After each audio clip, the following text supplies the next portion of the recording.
Hey guys, Steve and Tony here, and I am back with a new video after a nice 2 week break. And for this video, I wanted to semi rank the 5 Damiano Mafia films I have in my collection. He made 6 theatrically released Mafia films, but the sixth film isn't out on any home media as of yet, to my knowledge, anyway. So I'll just be going with the 5 I currently have. So, and without further ado, I will get into it.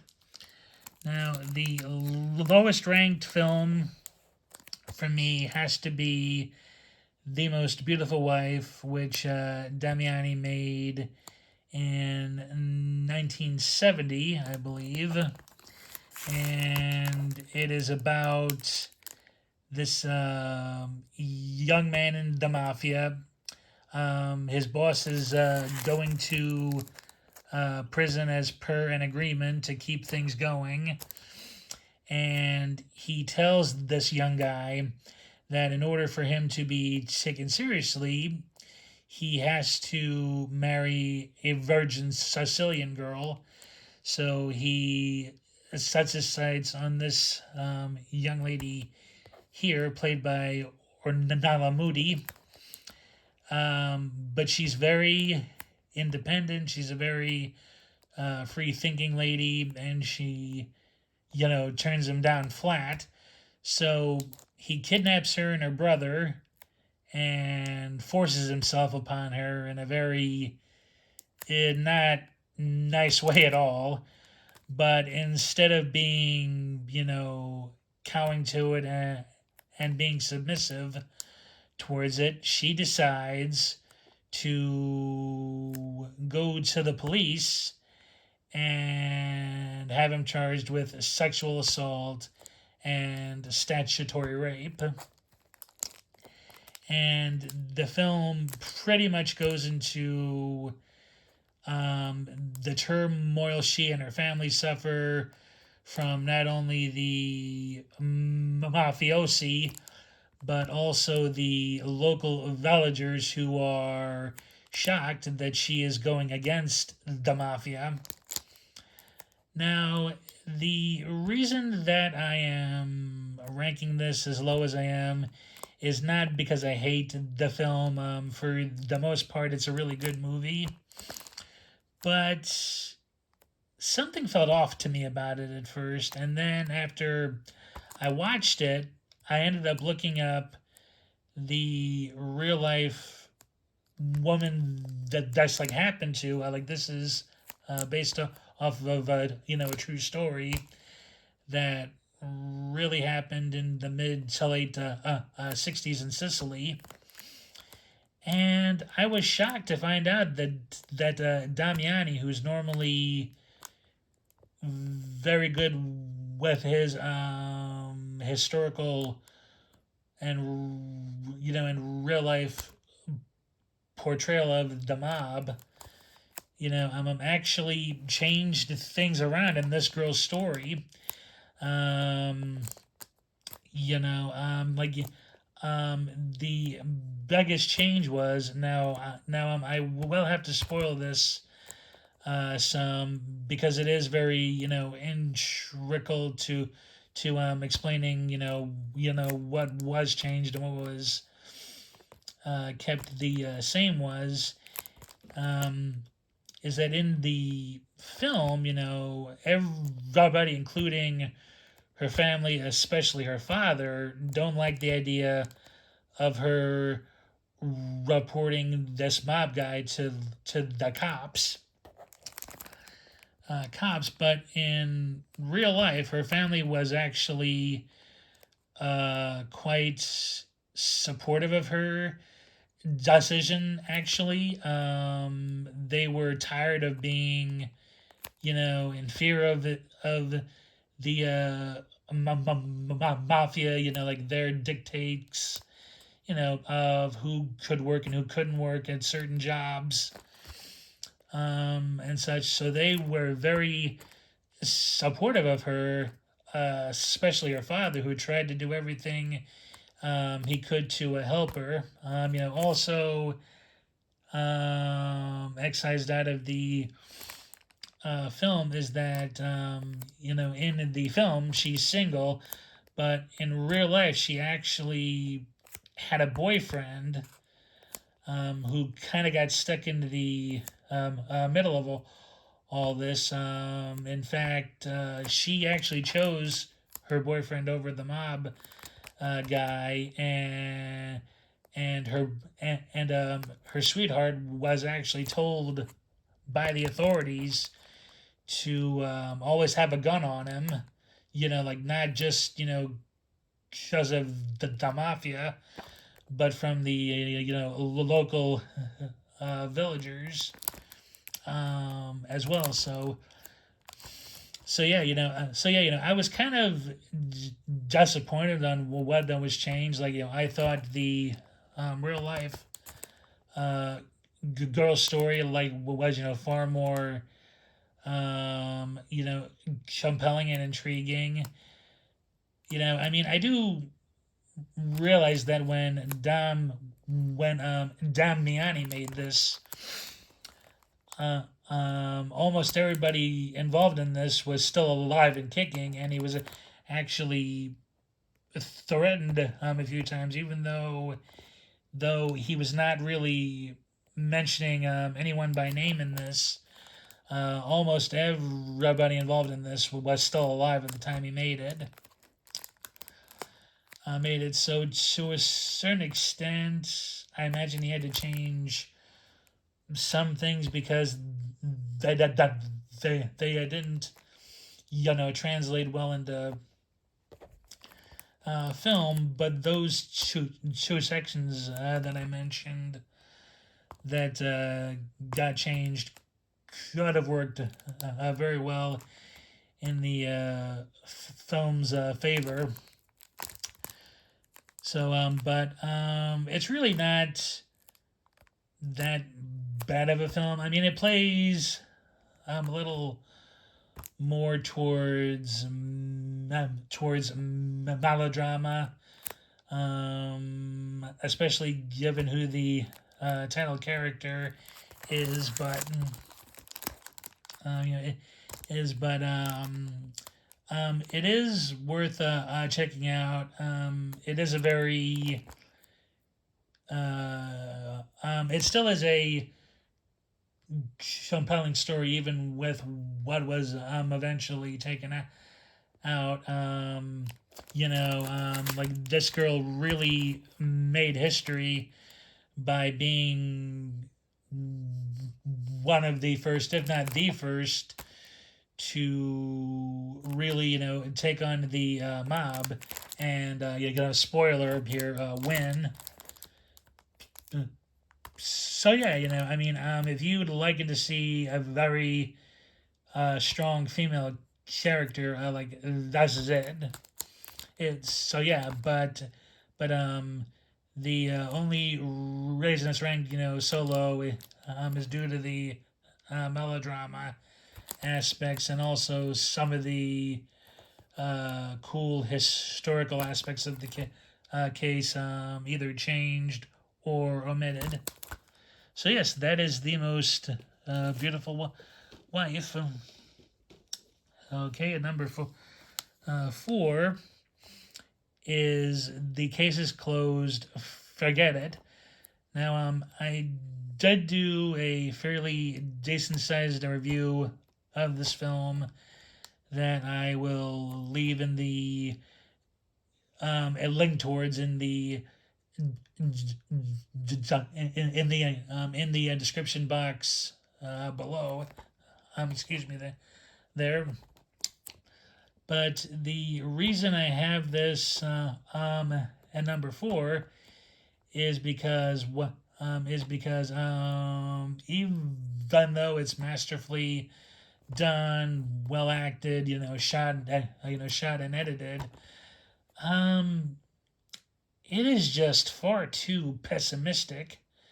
It just shows, everybody in it, as either just fully incomplacent or corrupt or complacent and cowardly.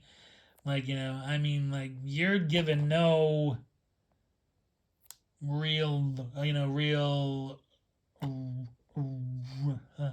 redeemable characters in this.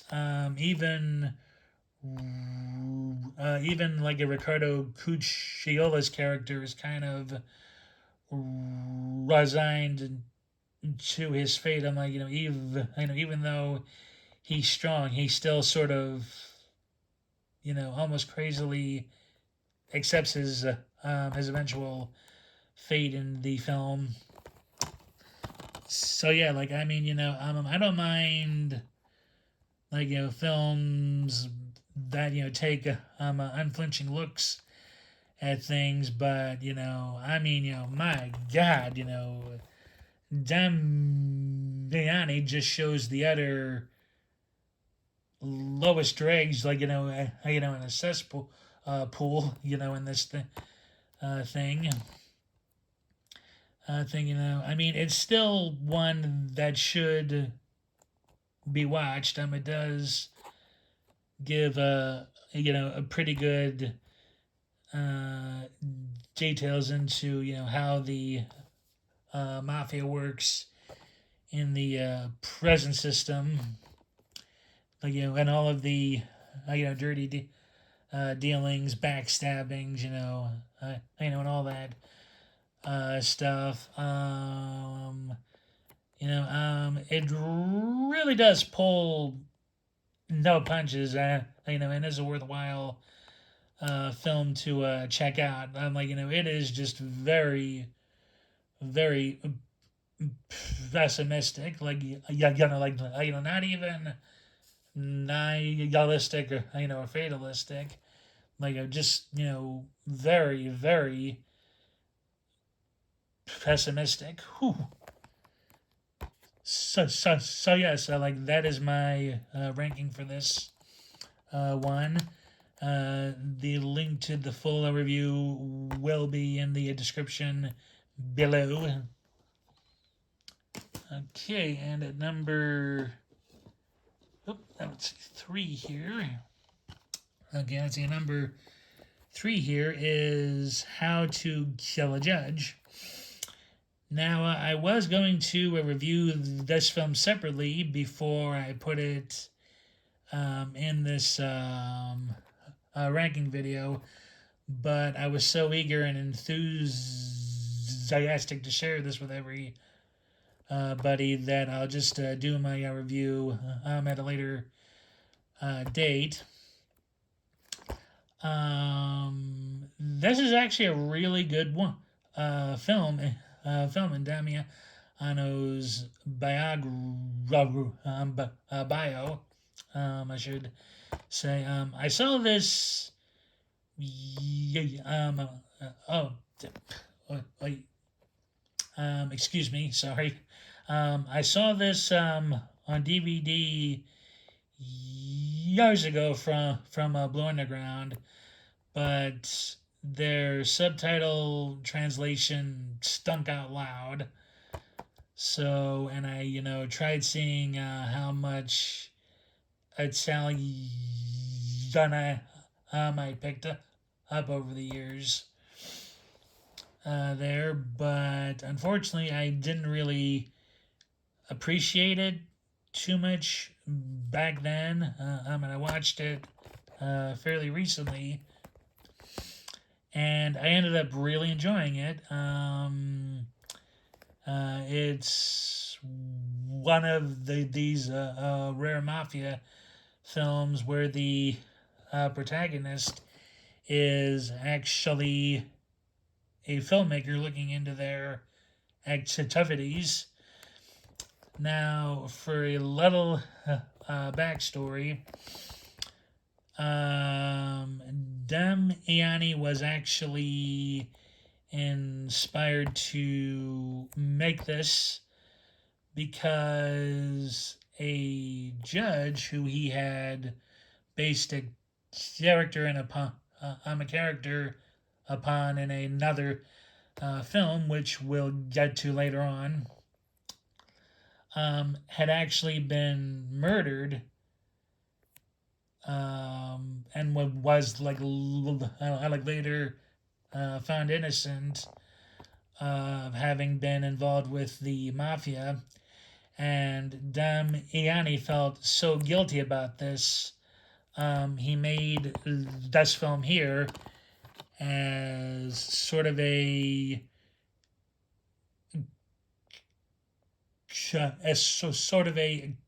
cathartic as sort of a cathartic experience slash apology for the role he felt he played in the poor man's death. Which I can see how he felt um, responsible at that time. I mean, the mafia at this period in Italy was being accused of practically everything, and what judges, politicians, mayors, etc., were purportedly on the payroll, and and Damiani wanted to make a film that kind of put that ideological concept into question to some effect, and now I think it really does work. I mean, like the twist in it, is very well done. The viewer realizes it at the exact same time Nero's character does. So and the fact that Damiani sort of made it as an apology to certain people, is quite intriguing as well.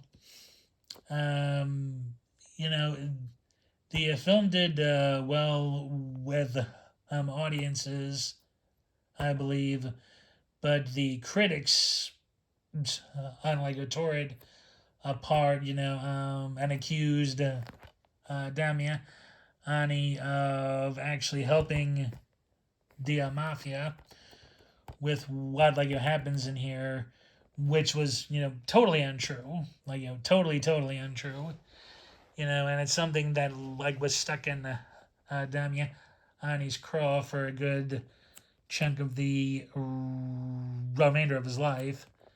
So, but I mean, now, it's but now it's hailed as one of his best, and now I don't have a pretty good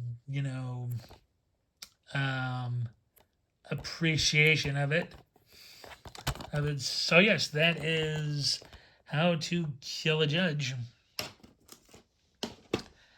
Okay, at number 2 is Day of the Owl, aka Mafia, which I believe was Damiani's first authentic foray into the world of the mob, and its inner workings, and it's also showcasing the mob as a political force as well. It shows the mob for the first time as very heavy-handed and very heavily involved in the world of politics in Italy. And this is just a very fun film. I mean, it might lack on action as the majority of Damiani's films do. But the cat and mouse game played by Frank Gonero and Lee J. Cobb's characters is really well played out. It shows, it takes the romantic view of the mob, out of the picture, and shows them as just greedy, opportunists, bullies and thugs. Thugs who don't really practice any kind of honor system, with the exception of Lee J. Cobb, who actually, in spite of being a ruthless boss, actually does have honor. So yeah, yes, I would say that this is a definite must watch, a high up there on the watch list viewings, especially. I mean, it is just a well crafted story. I did also do a mini review of this for a video that I will link in the description below. But this is just really, really good. I had a fun time with this. Even with the ending being a slight punch in the gut, and what happens. It's still very well made, and the moments after the gut punch actually offer a satisfying ending as well. And it is just good stuff. Highly recommended, and that is really why it's a number 2. And now at the number 1 spot, the best really of Damiani's Mafia films is Confessions of a Police Captain. Now, this film is what sort of inspired How to Kill a Judge, because the judge, played by Corrado Gappa in this, was the basis of this real judge, who got killed later on. But even though Damiani felt responsible for it, I personally don't think his film had anything to do with that poor guy being killed. Granted, it happened very too conveniently not long after the film came out, but I don't think think it really had that much impact on it. But it is still a very good film. It just shows how close in bed the mob and law enforcement and politicians are in league with each other and this offers fantastic performances from both Franco Nero and Martin Balsam. One, as a still idealistic lawman, and the other, a hardened old timer, who felt that it was time to break the rules, in order to get the guys. It's still pessimistic in some respects, especially the ending. But it's also done in a way that that hints the fight is far from over. Like it's just at a stalemate, made for the time being. I mean, the mobsters again, like in Day of the Owl, are just shown as low lives, like thugs in suits, greedy opportunists, and how the law enforcement types and politicians, and court people are in these guys' pockets.